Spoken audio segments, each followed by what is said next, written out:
Good morning, everyone. I'm Erica Rose Jeffrey, and I will be chairing this next session. What an amazing way to start out this morning with such a beautiful keynote, the welcoming of all of us gathering here together. I wear many hats, one of which is the co-chair of the Arts Health Network Queensland, so I'm really thrilled to be part of this session on music, health, and well-being, and to have these three amazing presenters with us here today.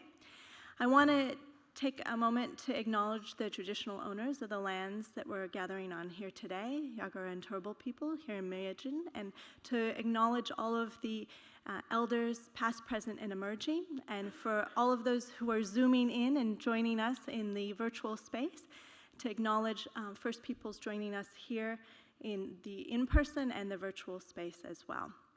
And we're doing this together in the hybrid format, so I want to give a bit of acknowledgement to our folks in the virtual space, and we can give a little bit of positive energy to them. And we're going to have to turn around towards the camera or send it up into the air or send it out to each other, and just send it to them as well, send it to each other as we get started.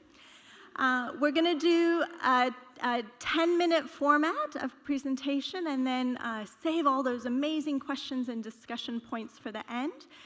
Brigitta, I understand that you're helping us online, and so if you can gather those questions and comments, and we want to make sure to include those at the end. Fantastic, thank you. So we're going to start open with Bonnie McConnell, who's joining us today, and she's from the Australian National University, and she'll be speaking about women's musical networks, social media, and health promotion in the Gambia. Could we please welcome Bonnie? Thank you.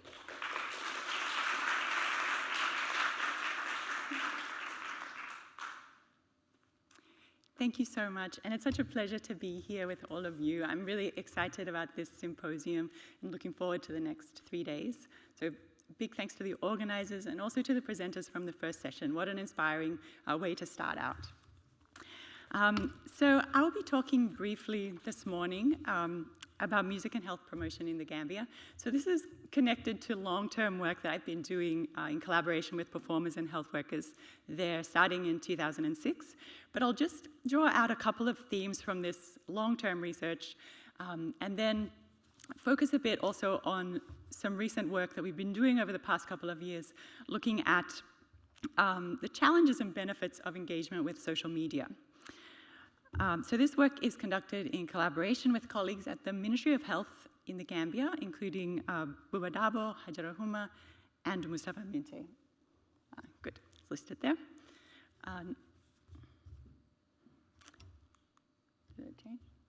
Yep, so the Gambia is situated there. I have my pointer.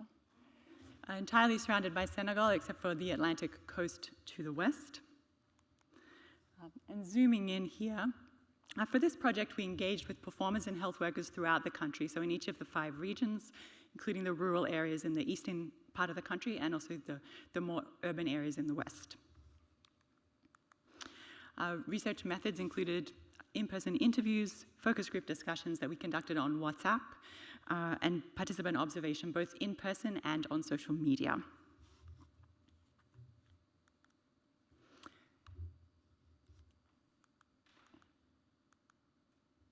Apologies.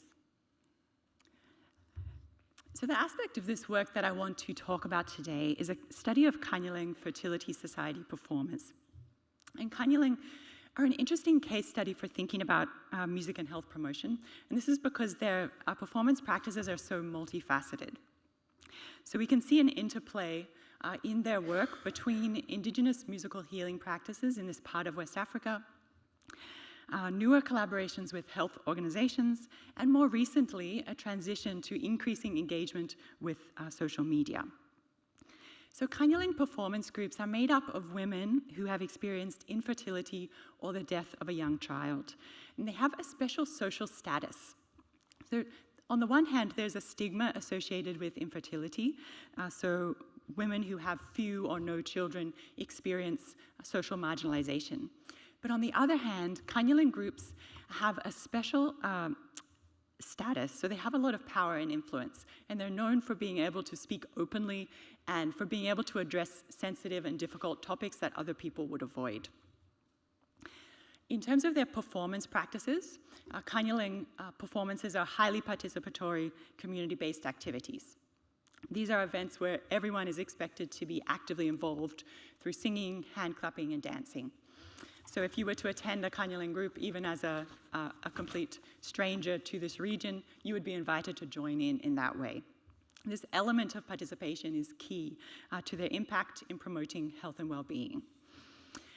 And this manifests in several different ways. Kanyaling are known firstly for their expertise in fertility ritual that promotes the health of mothers and babies. And their ritual practices involve participatory music and dance as the central component, but they also have a lot of other elements of ritual, including aspects of prayer, joking, trickery, and theft.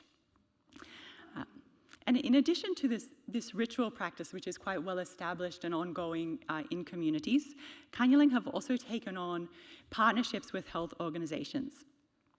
And in these newer roles, the Kanyaling groups are involved and engaged to sing songs about health topics.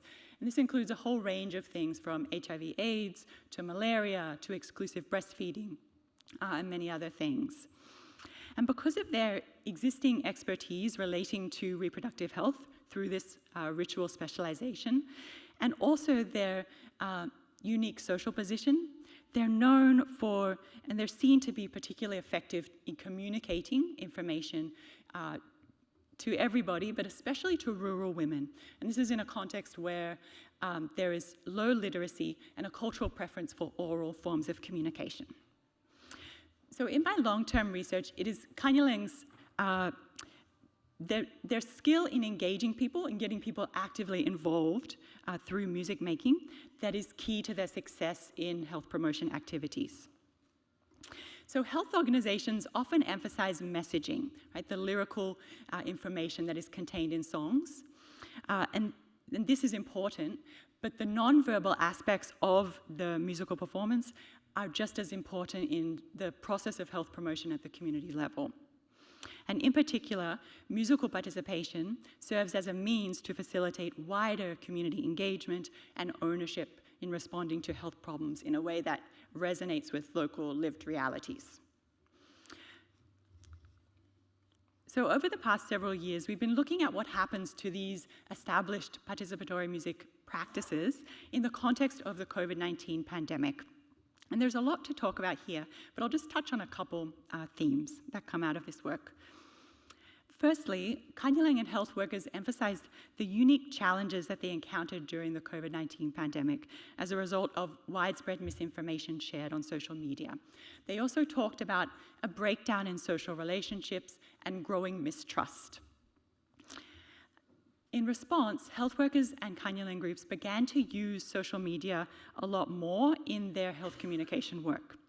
And for Kanyaling, this was quite interesting and surprising. It was a new thing because many Kanyaling have limited literacy and had previously very little experience with technology. So the Ministry of Health established a WhatsApp group for Kanyaling groups around the country. And this served as a means for them to share updates about COVID-19, to monitor the activities of the group. It was an important communication tool. For Kanyaling themselves,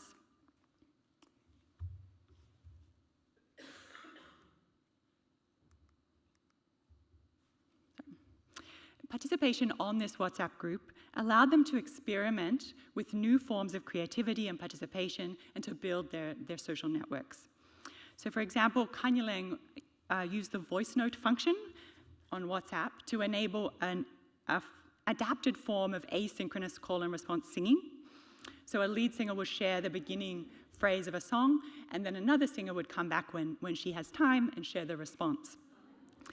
And this would continue for quite some time. And then other Kanyaling practices such as prayers, greetings, and jokes are also incorporated on WhatsApp to such an extent that it has become a Kanyaling space. So they're taking ownership of that social media space. We're thinking about this in other work from a perspective of domestication of technology. How are they sort of repurposing WhatsApp for their own needs? So the quote up here indicates the joy also that Kanyaling take in participating in the WhatsApp group, particularly this sense of social connection with other Kanyaling who are located in other parts of the country.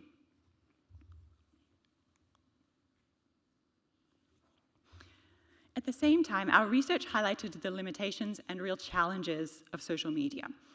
So many women struggled to participate on the WhatsApp group at all due to issues of access, not having a smartphone, electricity, or network that was reliable. In addition, some material shared on the group is not accessible to all because of the language or requiring a literacy if it's a text-based message. And some material, Kanyaling also shared strong feelings of not only exclusion, but also fear in relation to some of the content, especially frightening video and images that are shared. So when we started this research project, we anticipated that we may start to see a shift away from in-person Kanyaling events as a result of increased engagement and uptake of social media groups like this WhatsApp group. But interestingly, our participants felt strongly that in-person participatory events were the only way to effectively overcome the challenges associated with social media, particularly the problems of misinformation and increasing mistrust in general, and specifically mistrust of health workers.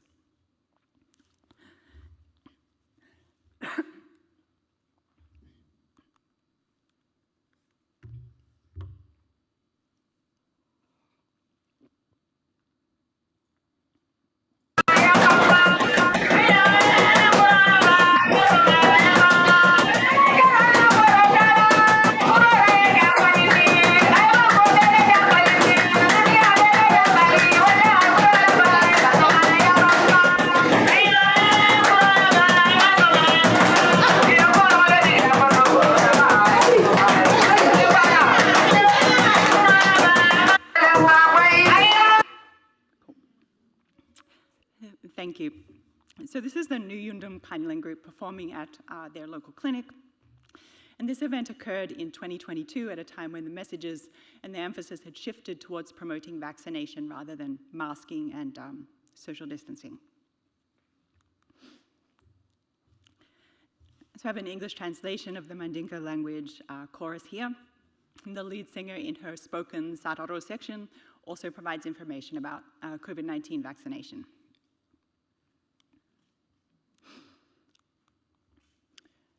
So I have an indicative quote here from a health worker who emphasized the importance of these kinds of in-person community engagement events in overcoming misinformation relating to COVID-19. He explained, "We have seen communities where it was hard for us to penetrate, but when the traditional communicators, the Kanyaling, went around, those are the communities that accepted, and you know they took up the vaccine." So to sum up, in this research, we've seen both continuity and change in the way Kanyaling are using music to promote health. So increased use of WhatsApp has opened up new forms of creativity and social networks. At the same time, in-person music participation remains important, and perhaps particularly important in the context of widespread misinformation and mistrust. Thank you.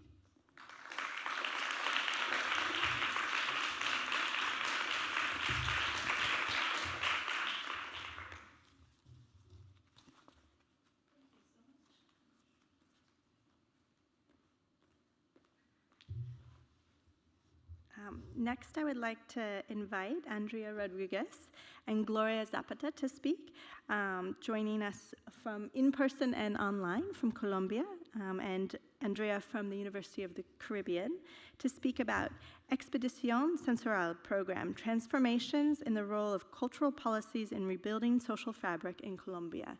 Can we please welcome Andrea? Thank you.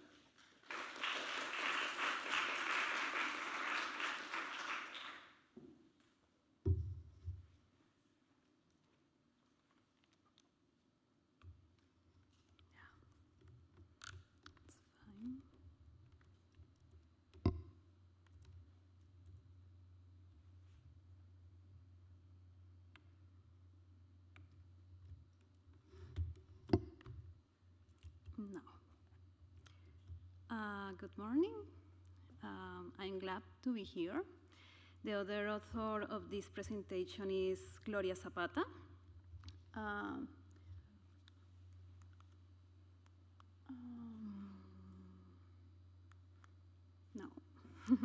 I want to say thank you to our universities, SECAR and Juan N. Corpas University Foundation, and also to the ICETEX for the travel grant for lectures.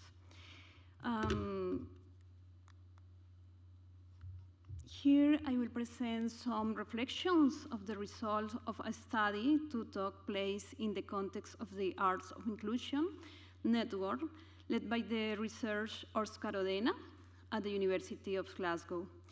In 2019, we decided to research the role of music in social inclusion through actions to promote education for peace that would mitigate conditions of vulnerability. Although the research promoted education for peace, although the research was initially thinking to be undertaken in person, the COVID situation obligated us to shift the fieldwork online. All the same, different studies were successfully undertaken, and the publication Music and Social Inclusion, International Research and Practice in Complex Settings was published. I will speak to the chapter on a public policy created by the Colombian Ministry of Culture called Expedición Sensorial.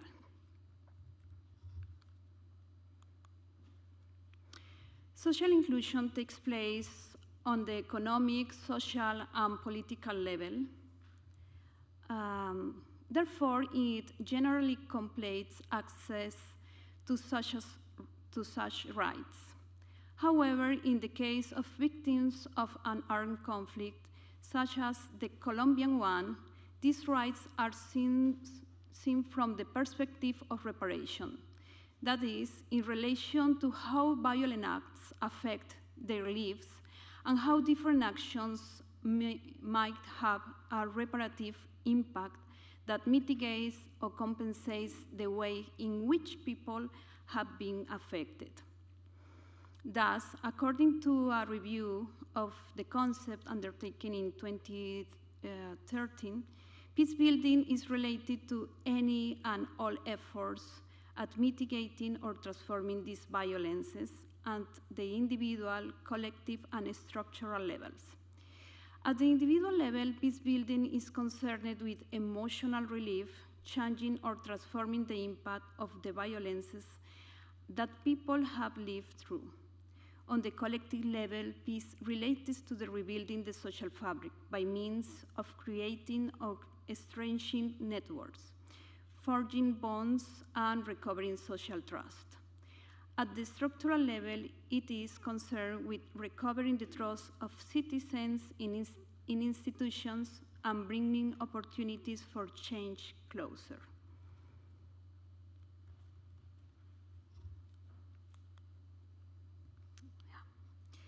The study was carried out in Colombia in the context of 70 years of armed conflict, where 80% of victims had been civilians.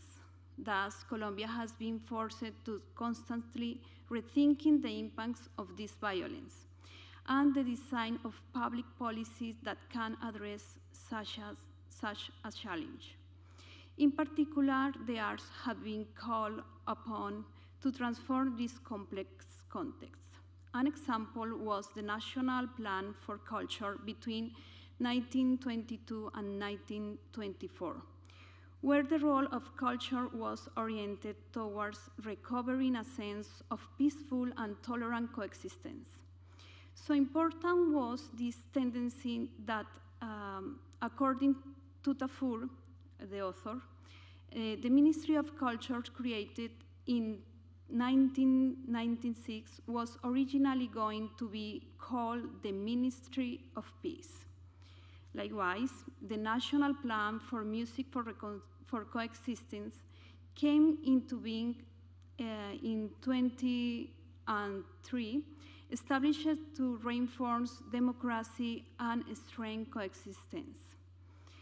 By way of expanding guarantees of access to musical training and to space for encounter and integration around traditional music.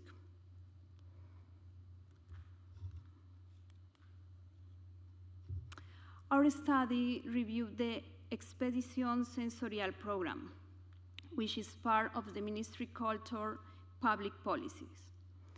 It covered the years 2016 and 2019 in order to identify elements in its design and implementation that could contribute to the concept of peace building. Throughout those years, the program was undertaken in regions highly affected by the armed conflict. Various interviews with the leadership of the program were undertaken, as well as with trainers and program participants, all of them virtually. A review of documents supplied by the Ministry of Culture was also carried out, as well as of papers on the topic in the public domain.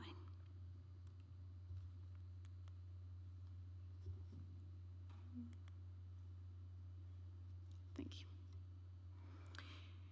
During the study, the conclusion we reached was that this is a policy aimed since its creation at rebuilding the social fabric.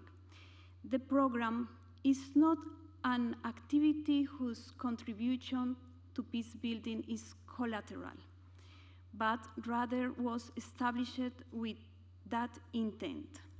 Therefore, two main lines of action were fashioned: processes for identifying and promoting artistic and cultural practices, and laboratories for research and creation. For the trainers, it was apparent that this negative impact of the social fabric manifested itself through the fear and distrust of the communities, and that also after the peace agreement with the FARC, levels of violence had come down. The context remained unsafe for teachers to undertake their work, with some having to leave the territory altogether.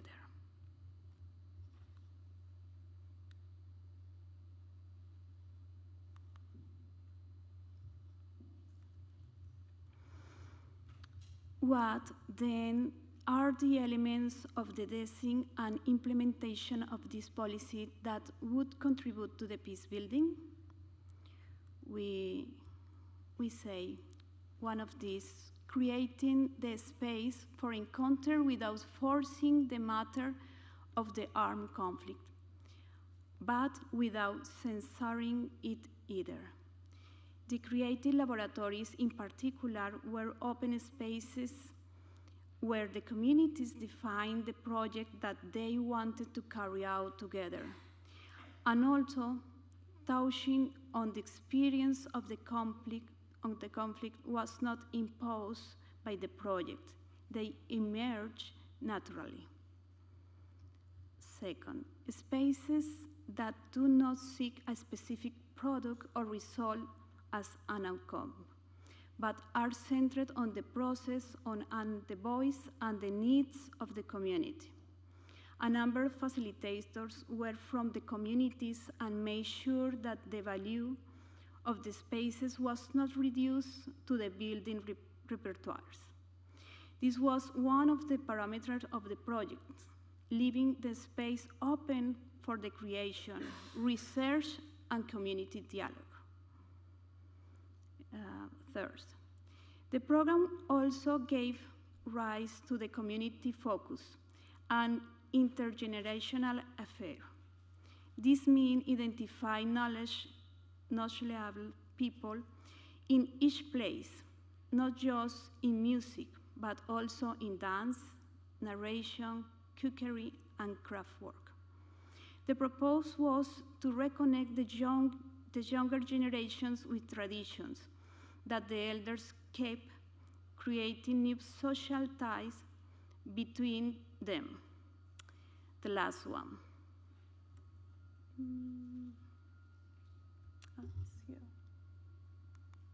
Oh no, before. Can you put the video below? Oh no, it's not time. No, sorry, no. Hence, the work around traditions and cultural practices opened up the possibility of appropriating or updating them. Such was the case in a municipality called Libertad, where the traditional music bullerengue ended up being fused with rap, creating bullen rap.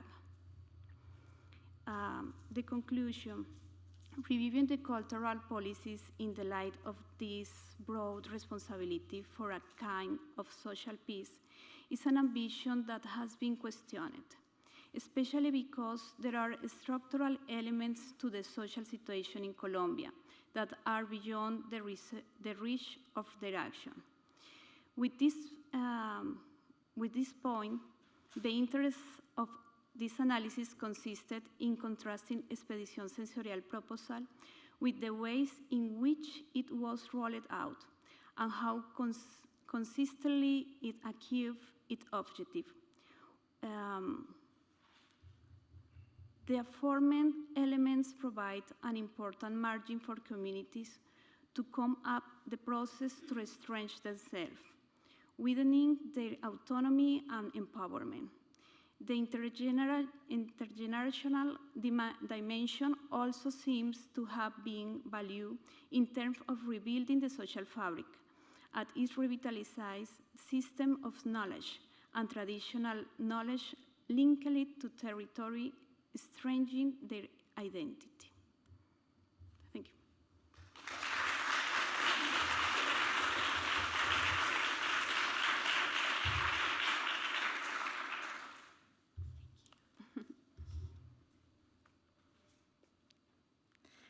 Thank you so much, and please gather all your questions together so we can have them after this third presentation.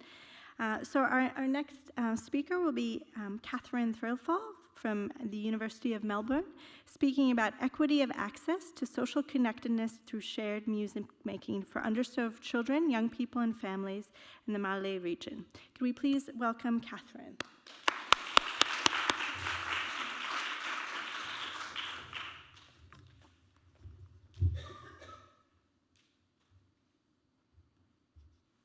Thank you so much. Oh, I probably need to click something to make that go. There's supposed to be a nice little heading on there, which I can see on my piece of paper. Sure. Ah, fantastic. Thank you. Before I begin, I thank you so much for having me here on your country, and I would like to acknowledge that my work is and thinking and learning has taken place on the land of the Mallee people, and I'd like to acknowledge elders past, present and emerging, and the role of music and culture in healing and storytelling and learning on the lands where I work and live.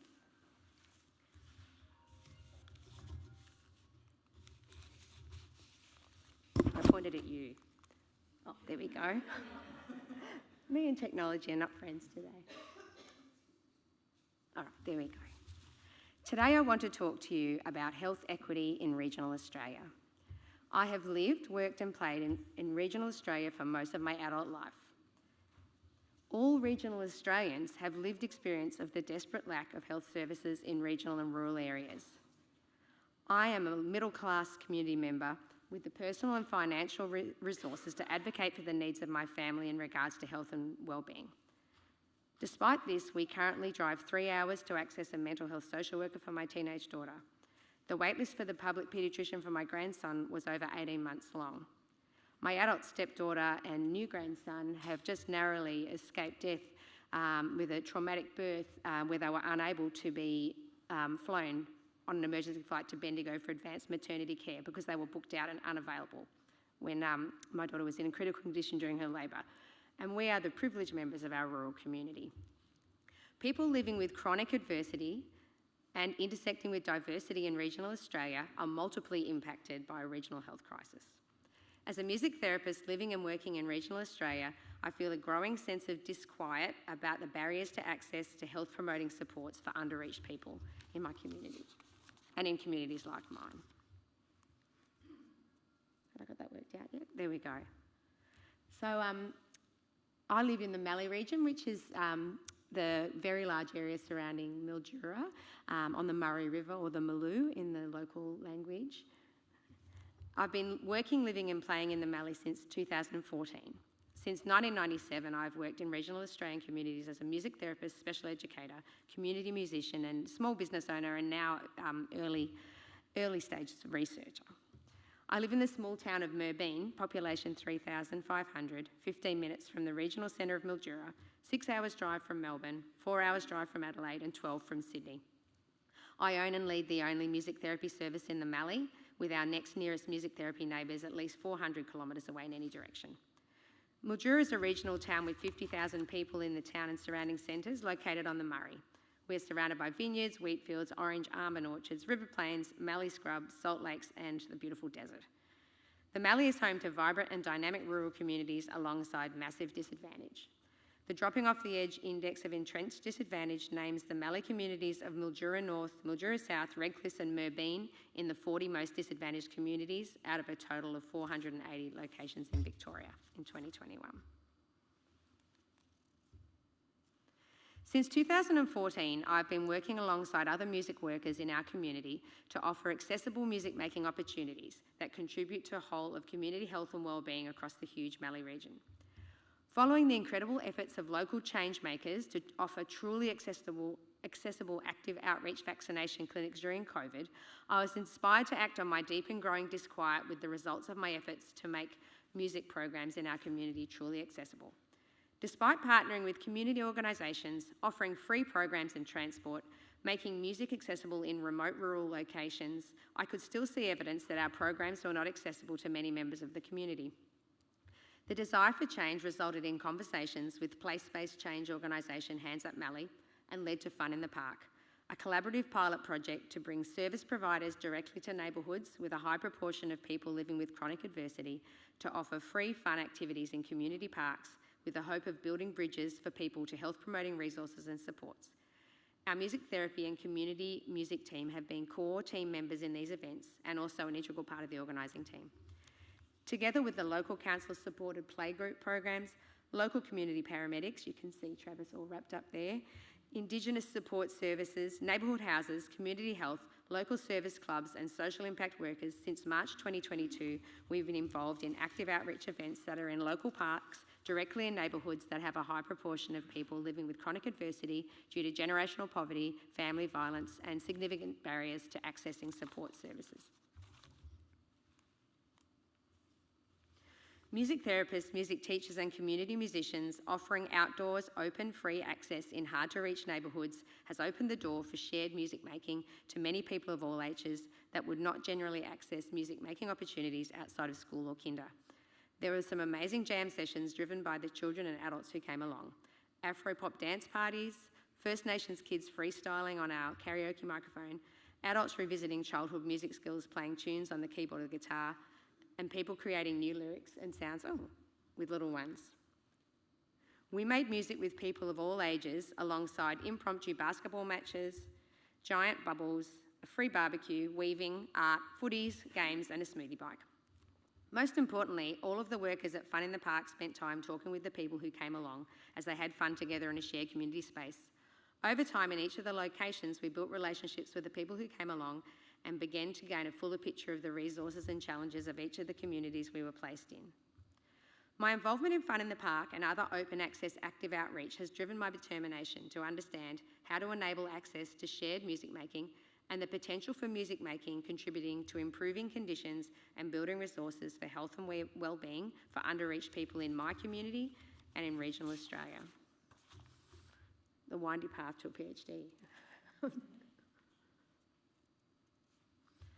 I began my PhD candidature in early 2023 with a determination to learn more about how underreached families currently access music making, coupled with a commitment to undertake research that has the potential to impact on how underreached people experience shared music making in their everyday lives, particularly in regional and rural areas. in terms of I have started a critical interpretive synthesis, which is still underway, and I entered with a deep curiosity about how other people, specifically music therapists, write and think about access, and brought with me a values-based practice, which is translating into my research. It was so lovely to hear so much talk about values-led research this morning. An ecological approach to music therapy, a strong belief in honouring people's own musical lives and privileging participants' voices. I can't give you all the information about my CAS at this point, if I want to have time to tell you about what I'm doing next, but the intention was how to examine how access is represented in the literature about community-based music therapy with children and young people. I started with, the literature was interrogated according to a broad ecological understanding of access, ranging from very practical aspects through to systemic access. The review was undertaken from a critical standpoint, underpinned by practice-based experience of the barriers to shared music making for underreached children and young people and their families. It's a good friend of mine from Place-Based Change and us working at very early hour of the morning. Yes, everyone knows about that. Understanding how access is represented in the 15 papers has been an iterative process of circling back numerous times, ultimately feeling frustrated and then determined to share what I perceive to be untold or unresolved stories about people missing out and trying out different frameworks for conceptualising access. So what I've learned is that access is strongly represented in the articles reviewed. There was 15 reviewed.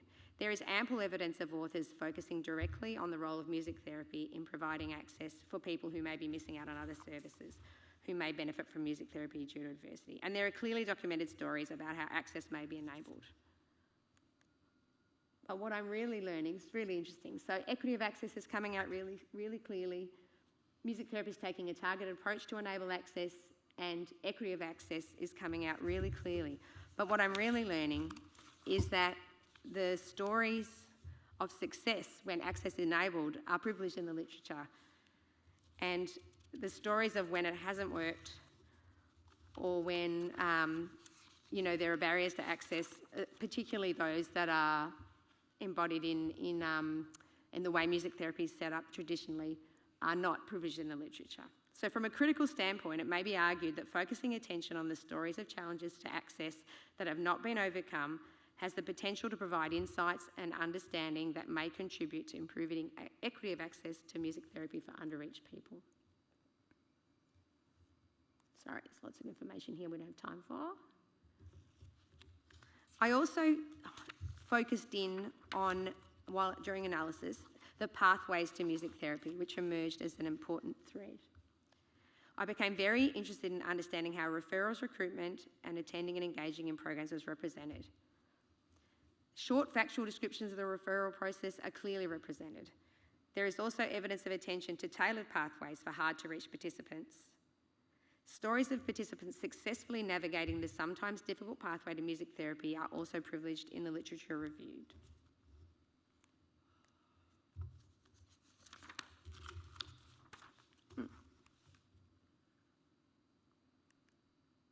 Get a little sneak preview. But once again, from a critical viewpoint, it is important to ask why the stories of when the pathway fails do not receive the same attention. While some authors briefly mention or signal the unmet challenges of referral and recruitment pathways, there is not a lot of evidence of deep exploration of when pathways to access are not successful. The preliminary findings suggest that success stories about access and pathways are strongly present in the literature about community music therapy groups with children and young people. There is strong evidence that a concern for access underpins much of the writing reviewed. However, barriers to shared music making do exist and they are not always met. The preliminary findings prompt the question of what could happen if we shared stories of unresolved access. If the stories of people who do not access shared making due to unresolved access issues are explored and disseminated, will the profession gain knowledge and insight in how to provide greater equity of access for underreached people? There is much to be learnt from spending times on reflecting on what has not worked or where there are complex barriers. Detailed description of successful tailored pathways are engaging and shine a light on what works. But when the stories receiving the most attention are good news stories, this may not encourage reflection on the hard place of knowing that some people are excluded from music making and that we as music therapists are part of this picture. And just to finish, so this is what I'm finding so far, and this is where I'm heading. So the stories of access are not available, particularly in hard-to-reach communities, and especially not in regional and rural areas. So I'm hoping next year, my ethics just pressed go for the second time on the ethics button. The PhD research project will be focused on access to shared music-making opportunities for underserved families with children 0 to 5 years in the Mallee. And we're really hoping that this research will address entrenched health inequity and lack of access to both primary and allied health care in regional Australia.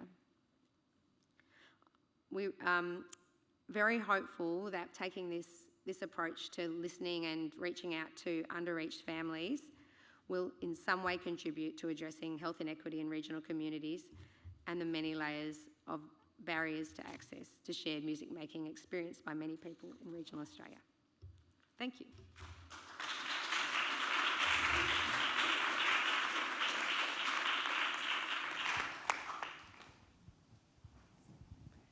I might use this microphone to start. Thank you for 3 really interesting presentations. I don't know who's more nervous, me having to do the timing or people having to present, but now to open it up to the conversation, to the dialogue. Such interesting, different context, but a real commitment to community and to this idea of well-being in different ways. Just as an opening question, this is also the chance for you to gather your questions. And for those folks online, if you want to be brave and turn your camera on so we can see you, we want to make sure to include you as well. So I'll just start with a question and then throw it open to everyone. So I was really struck by this sort of negotiation of work or relationships at the local level while still then trying to navigate policies or sort of larger processes.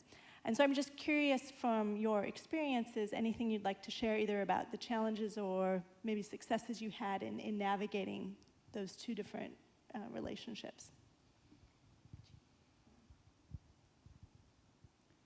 That's a really good question and quite a complex question. And it's something I've thought a lot about in the Gambian context from a sort of development studies perspective. And the scholar Kim Yi-Dion has written about the problem of misalignment of priorities between the people that are making the policies and designing programs for this, particularly global health funding, and then the people on the ground who are actually implementing them, and that produces sort of tensions so that people will repurpose or they have to turn things around in order to make it relevant for their own lives. So one of the things that I'm quite interested in is that dynamic and that negotiation between the multiple layers of decision-making that are involved in any given initiative, and how does music fit into that? So Kanyalang, I think, in some cases, used simply as mouthpieces to disseminate information from the so-called experts to the community. But part of what this work is showing, that there's a need for real collaborative relationships to develop trust and to actually enable programs to be responsive to the priorities and needs of local communities, and not in a sort of surface level way, but actually partnerships that go deeper and at every stage of a project, whatever that is. And so I think music making I'm really interested in thinking about how music fits into that mix. What does it enable in terms of relationship building and trust building? And how does it also serve as a kind of, in the West African context, as a kind of an indigenous knowledge system and mode of communication that can sort of embed information, relationships at the very beginning or throughout a program of work? So it's a very complex and good question. Further, thank you, Bonnie. That's made me think of more things than what I was originally going to say.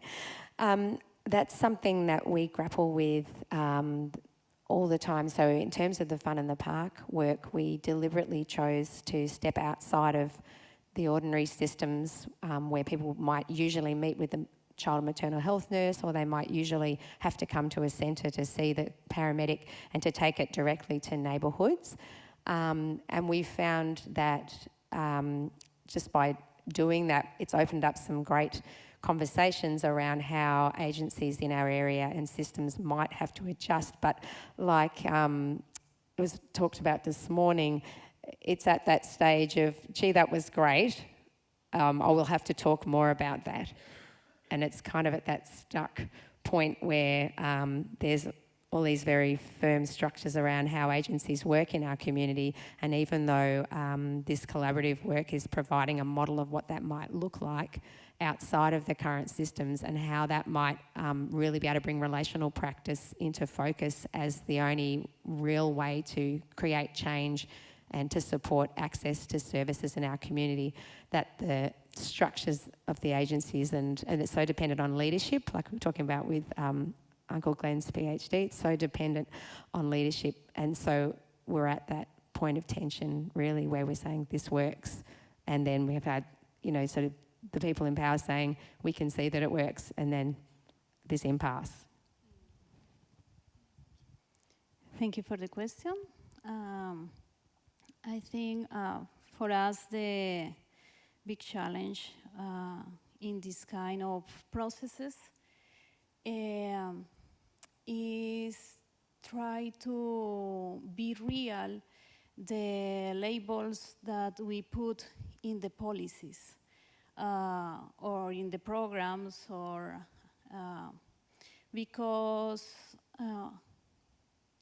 for the context we use a lot of times peace building or rebuilding social fabric, or I don't know, psychosocial approach, and sometimes it's just a label.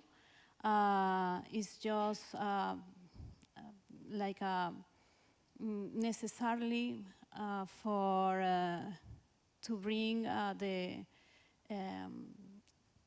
yes, to bring the money for the projects. But it's not a question, or it's not a work that we do really really hard to try to put in the methods or in the theory, the background theory in the projects for be real this kind of transformation.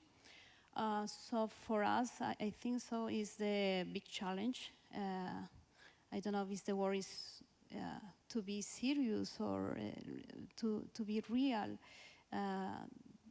These ideas, no, in the construction of the projects. Thank you. Obviously, much more to talk about, and those big questions.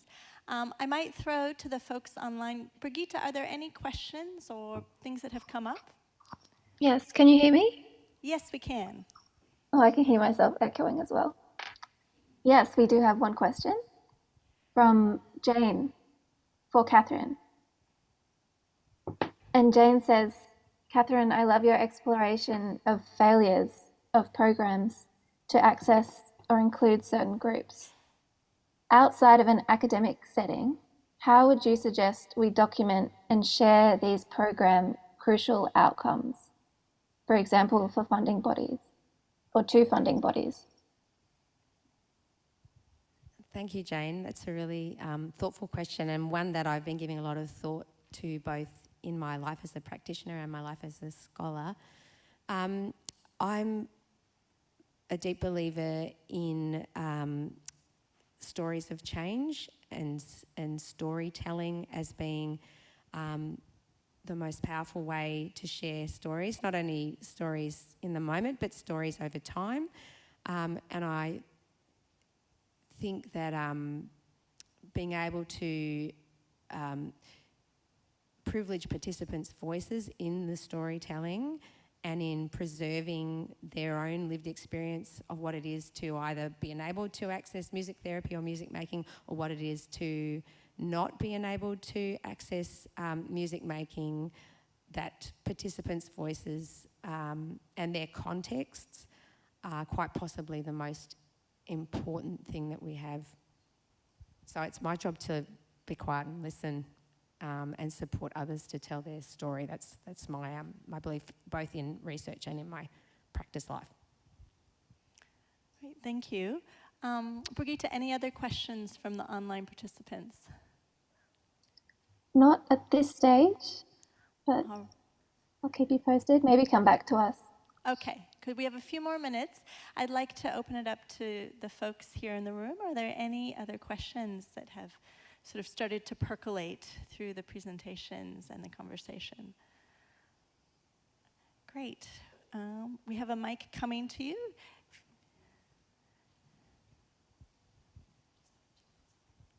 Hello. Yes, it's on. Thank you. My question's for Bonnie, though it may be relevant to the others as well. Thank you very much for your presentation. I was interested to maybe know or understand if the other healthcare workers involved with the groups participated in music with the women, and if not, is there value or could there be a way for that to happen to bridge the gap between kind of the social connection and then the medical care as well?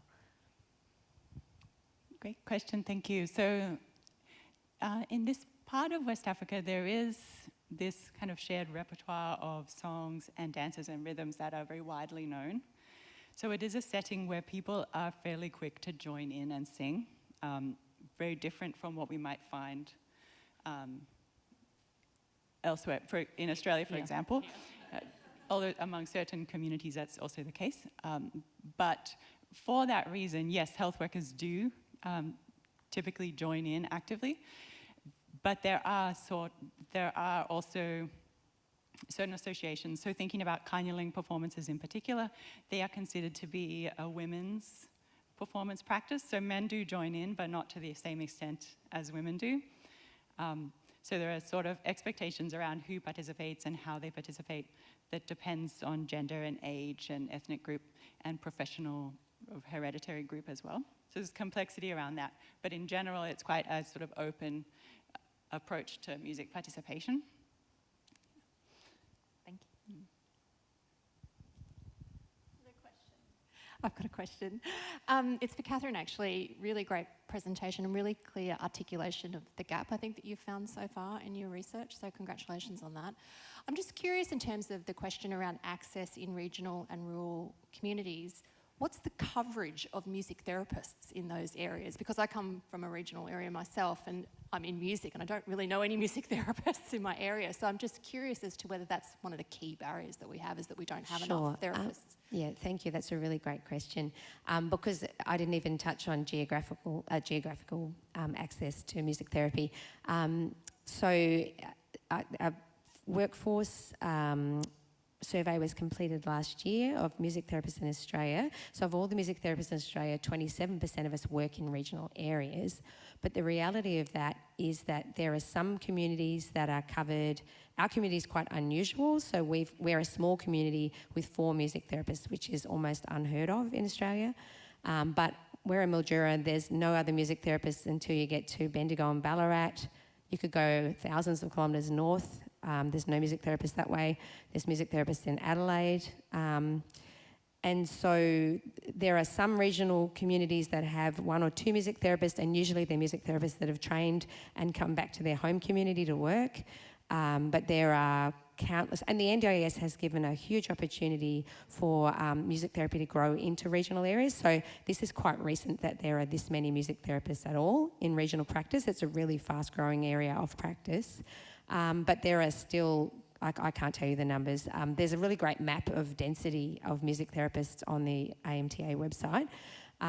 But, you know, for example, there's 4 or 5 in Geelong or Newcastle, but they're very big regional centres. But it's extremely likely that most regional communities in Australia, you'll find there's 1 music therapist who's already flat out with a huge waiting list, or there's no music therapists at all, which is part of why we try and do a lot of work where we are just lifting up local music makers and working alongside each other to sustain music making in communities.